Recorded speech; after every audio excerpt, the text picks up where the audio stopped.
আসসালামু আলাইকুম ওয়া রাহমাতুল্লাহি ওয়া বারাকাতুহু।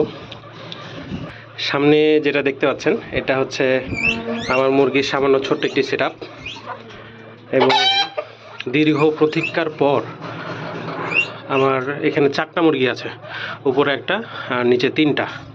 তো 4টা মুরগি থেকে আলহামদুলিল্লাহ প্রতিদিনই আমি 3টা থেকে 4টা ডিম পাই, যা একটি পরিবারের জন্য যথেষ্ট। এই ডিমগুলো হচ্ছে আমাদের পরিবারের চাহিদা মেটাবে এবং আপনারা যদি চান বা এখান থেকে কিছু উপার্জনও করতে পারেন।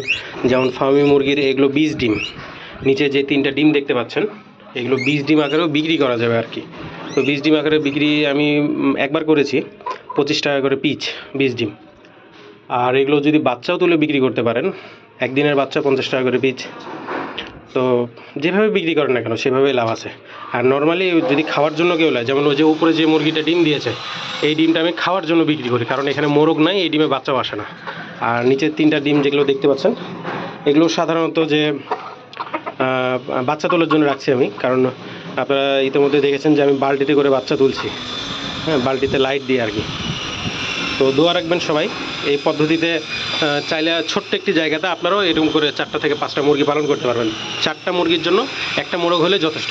উপরে মুরগিটাকে আমি আলাদা রেখেছি এই জন্য যে উপরে মুরগিটাকে নিচের মুরগিগুলো মারামারি করে, তো একদিন মেরে রক্ত বাইর করে দিয়েছিল, যার কারণে ওকে আমি আলাদাই রাখি, দরকার নাই, মানে এদের সাথে রাখার প্রয়োজন মনে করিনি। তো এইভাবে আপনারা চাইলে ছোট্ট একটি সেটআপ, মাত্র এখানে মাত্র 2টা খাঁচা আমি মাঝখানে পার্টিশনটা খুলে দিয়ে একসাথে করেছি।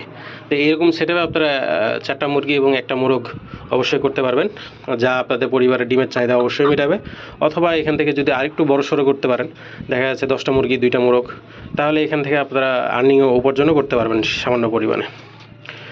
আজকের ভিডিও এই পর্যন্ত। ভালো লাগলে অবশ্যই লাইক করবেন, কমেন্ট করবেন, শেয়ার করবেন। কোনো কিছু জানার থাকলে অবশ্যই কমেন্ট করবেন, আমি ইনশাআল্লাহ উত্তর দেওয়ার চেষ্টা করব। ভালো থাকবেন সবাই, আল্লাহ হাফেজ।